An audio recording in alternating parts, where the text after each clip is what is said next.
कहा जाता है हथियारों से जंग जीती जा सकती है, राजनीति से सत्ता पाई जा सकती है, लेकिन कूटनीति से देश जीते जाते हैं। ऑपरेशन सिंदूर से दुनिया ने भारत की शौर्य गाथा के साक्षात दर्शन किए। भारतीय सेना ने आतंकी ठिकानों को तबाह कर पाकिस्तान को बेनकाब किया और अब इस संदेश को दुनिया के कोने कोने तक पहुंचाने की मुहिम शुरू हो गई है। आज सुबह संसदीय कार्य मंत्रालय की ओर से प्रेस रिलीज जारी की गई है, जिसमें पक्ष विपक्ष के 7 सांसदों के नाम दर्ज हैं। पहले नंबर पर कांग्रेस सांसद शशि थरूर का नाम है। उनके बाद बीजेपी के रविशंकर प्रसाद, जेडीयू के संजय कुमार झा, बीजेपी के बैजयंत पांडा, डीएमके की कनिमोझी, एनसीपी-एस की सुप्रिया सुले और शिवसेना से श्रीकांत शिंदे का नाम है।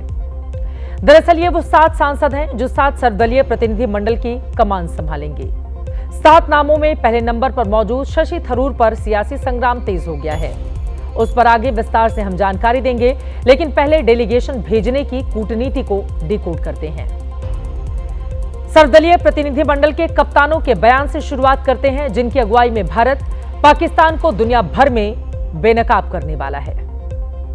भारत ने दुनिया को एक संदेश दिया है कि भारत आतंकवाद को बर्दाश्त नहीं करेगा और पाकिस्तान अगर अपनी धरती से भारत में आतंकवादियों को भेजता है, उनको पेट्रोनाइज करता है, तो सख्त कार्रवाई होगी। और जो हमारे प्रधानमंत्री का संदेश है, पानी और खून साथ नहीं बहेगा, ट्रेड और टॉक साथ नहीं होगा, तो दुनिया को बहुत बड़ा संदेश है। आतंकवाद एक नासूर है, पूरी दुनिया को आज परेशान करता है। दुनिया में जा करके ये बताना कि ये जो टेररिस्ट है वो नॉन एक्टर्स नहीं है, ये स्टेट स्पॉन्सर्ड टेररिस्ट है। पाकिस्तान की सरकार के द्वारा स्पॉन्सर किया हुआ ये आतंकवाद है और दुनिया में कहीं भी टेररिस्ट एक्टिविटी हुआ है उसका कहीं न कहीं एक लिंक, उसका जड़ पाकिस्तान में है। ये सबसे इम्पोर्टेंट है दुनिया को बताना। जिस तरीके से ऑपरेशन सिंदूर कामयाब हुआ, जिस तरीके से टेररिस्ट छावनियों पर हमला किया भारत ने और उनको मिटाने का काम किया, ये भी पूरी दुनिया ने देखा है। तो हमारा स्टैंड जिस प्रकार से हम जिस तरीके से पाकिस्तान टेररिज्म को स्पॉन्सर कर रहा है, उसके खिलाफ हम कैसे लड़ रहे हैं। और ये टेररिज्म सिर्फ हिंदुस्तान तक सीमित नहीं है, ये आजू बाजू के देशों में भी जो है टेररिज्म यहाँ से जा रहा है, ये भी बताने का काम हम लोग पूरे दुनिया को करेंगे। सांसदों का ये डेलीगेशन अमेरिका, यूरोप, पश्चिमी एशिया, अफ्रीका और गल्फ देशों का दौरा करेगा। टीम के सदस्य आतंकवाद के खिलाफ भारत की जीरो टॉलरेंस नीति बताएंगे। ऑपरेशन सिंदूर के तहत पाकिस्तान के खिलाफ एक्शन क्यों जरूरी था, ये दुनिया को समझाएंगे। अभी सिर्फ डेलीगेशन के नेतृत्व करने वाले 7 सांसदों के नाम सामने आए हैं। किस डेलीगेशन में कौन कौन सांसद होगा, कौन सा डेलीगेशन कहां पर जाएगा, यह तस्वीर अभी तक साफ नहीं है। हालांकि एबीपी न्यूज को सूत्रों के हवाले से जो जानकारी मिली है, उसके मुताबिक शशि थरूर के नेतृत्व वाले भारतीय सांसदों का डेलीगेशन अमेरिका जाएगा।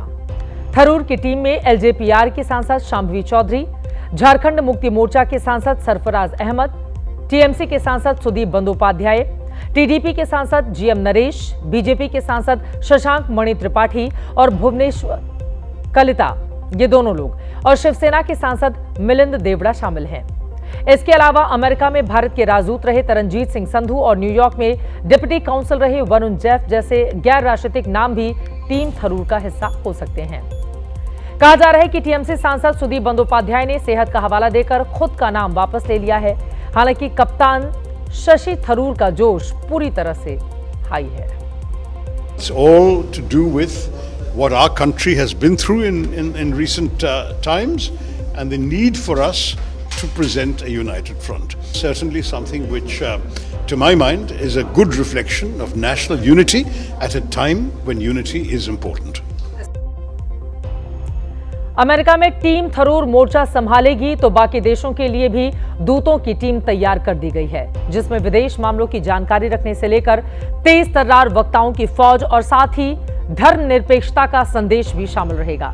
पहलगाम हमले से लेकर ऑपरेशन सिंदूर के एक्शन के दौरान असदुद्दीन ओवैसी भारत की मजबूत आवाज बनकर उभरे। पूरे देश में उनकी तारीफ हुई। विदेशों में जाने वाले सर्वदलीय प्रतिनिधिमंडल का वो भी हिस्सा हैं, जिन्होंने उड़ान भरने से पहले ही पाकिस्तान को ट्रोल करना शुरू कर दिया था। बिल्कुल हम पाकिस्तान के दूल्हे भाई हो गए। आजकल हम ही दूल्हे भाई है पाकिस्तान के, कोई नहीं रहा वहाँ पे, हम ही रह गए। इतना बेबाक, इतना हैंडसम को दिख ही नहीं रहा पाकिस्तान वालों, खाली मैं ही दिख रहा हूँ भारत से। देखते रहो प्यारे मेरे को, सब सुनते रहो, ज्ञान बढ़ेगा। तुम्हारे दिमागों में जो भूसा भरा हुआ है साफ होगा, तुम्हारा इग्नोरेंस खत्म होगा। असदुद्दीन ओवैसी ने ट्रेलर दे दिया है कि वो किस तरह से दुनिया के मंच पर पाकिस्तान को जलील करने वाले हैं। साथ में अनुराग ठाकुर से लेकर सुप्रिया सुले और मनीष तिवारी जैसे सांसदों की फौज होगी। अब सवाल है कि इस डेलीगेशन को भेजने से भारत को हासिल क्या होगा। तो इसके मकसद दो हैं। पहला तो यह कि सर्वदलीय प्रतिनिधिमंडल के जरिए भारत आतंकवाद के खिलाफ जीरो टॉलरेंस के मजबूत संदेश को दुनिया में लेकर जाएगा, और दूसरा यह है कि आतंकवाद का मुकाबला करने के लिए भारत की राष्ट्रीय सहमति और मजबूत दृष्टिकोण को दुनिया के मंच पर रखा जाएगा। युद्ध मैदान में परचम लहराने के बाद अब भारत पाकिस्तान के खिलाफ कूटनीति की बिसात बिछा रहा है। भारत ने पाकिस्तान में आतंकवादियों के 9 ठिकाने तबाह किए, जिसमें जैश ए लश्कर का सरगना मसूद अजहर का ठिकाना भी था। खुद आतंकी मसूद अजहर ने अपने कुनबे के 14 लोगों के मारे जाने की बात कबूल ली थी, लेकिन पाकिस्तान ने इन्हें आम नागरिक बताकर करोड़ों की मदद देने का ऐलान किया। खुद भीख मांगकर पेट भर रहा पाकिस्तान आतंकवादियों पर उधारी का पैसा न्योछावर कर रहा है। दुनिया के सामने पाकिस्तान के कई ऐसे चेहरे सामने लाने की तैयारी हो गई है, जिसे भारत की 7 टीम जमीन पर अब उतारने जा रही है। गुड टेररिज्म और बैड टेररिज्म के भ्रम में फंसी दुनिया की दुविधा भारत खत्म करने की कोशिश में है। बुद्ध के देश ने दुनिया को शांति का संदेश दिया है, और बुद्ध का यही देश आतंक के खिलाफ लड़ाई की अगुवाई करने जा रहा है। ट्रेलर 12 मई को पीएम मोदी के राष्ट्र संबोधन में ही सामने आ चुका है। भारत का मत एकदम स्पष्ट है। टेरर और टॉक एक साथ नहीं हो सकते। टेरर और ट्रेड एक साथ नहीं चल सकते, और पानी और खून भी एक साथ नहीं बह सकता। मैं आज विश्व समुदाय को भी कहूंगा, हमारी घोषित नीति रही है, अगर पाकिस्तान से बात होगी तो टेररिज्म पर ही होगी। अगर पाकिस्तान से बात होगी तो पाक ऑक्युपाइड कश्मीर पीओके उस पर ही होगी। साथियों, हर प्रकार के आतंकवाद के खिलाफ हम सभी का एकजुट रहना, हमारी एकता हमारी सबसे बड़ी शक्ति है। निश्चित तौर पर ये युग युद्ध का नहीं है, लेकिन ये युग आतंकवाद का भी नहीं है। प्रधानमंत्री की ये बातें बेहद महत्वपूर्ण हैं कि अगर ये युग युद्ध का नहीं है तो ये युग आतंकवाद का भी नहीं है, और आतंकवाद का जो जड़ है, जो जननी है, उसके खिलाफ कड़ी और बड़ी कार्रवाई की जरूरत है, और दुनिया भर का उसमें साथ चाहिए। भारत में बहुदलीय संसदीय लोक प्रणाली है, लेकिन जब जब देश मुश्किल दौर से गुजरा है, हमारे राजनीतिक दल विचारधारा, धर्म और जाति का भेद छोड़कर एकजुट हुए, भारत की अखंडता और धर्मनिरपेक्षता का प्रमाण दिया। 2008 में मुंबई हमलों के बाद तत्कालीन प्रधानमंत्री मनमोहन सिंह ने भी आतंकवादी हमलों में पाकिस्तानी लिंक जुड़े होने से दस्तावेजों के साथ अलग अलग राजनीतिक दलों के डेलीगेशन को विदेश भेजने का फैसला लिया था।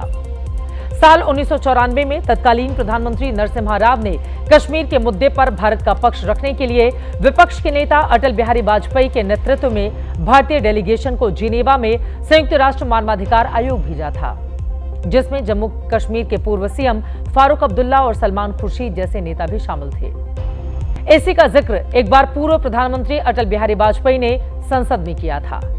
जो कुछ उन्होंने कहा था उसे आज पूरे देश को जरूर सुनना चाहिए। जब जब कभी आवश्यकता पड़ी, संकटों के निराकरण में हमने उस समय की सरकार की मदद की है। उस समय के प्रधानमंत्री नरसिम्हा राव जी ने भारत का पक्ष रखने के लिए मुझे विरोधी दल के नेता के नाते जेनेवा भेजा था और पाकिस्तानी उसे देखकर चमत्कृत रह गए। उन्होंने कहा कि ये कहां से आए हैं, क्योंकि उनके यहां विरोधी दल का नेता ऐसे राष्ट्रीय कार्य में भी सहयोग देने के लिए तैयार नहीं होता। वो हर जगह अपने सरकार को गिराने के काम में लगा रहता है। ये हमारी परंपरा नहीं है, ये हमारी प्रकृति नहीं है।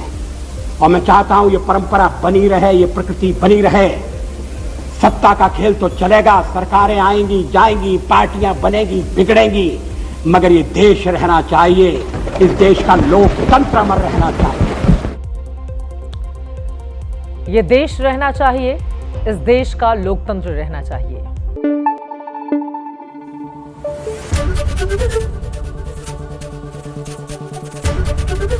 एबीपी न्यूज आपको रखे आगे।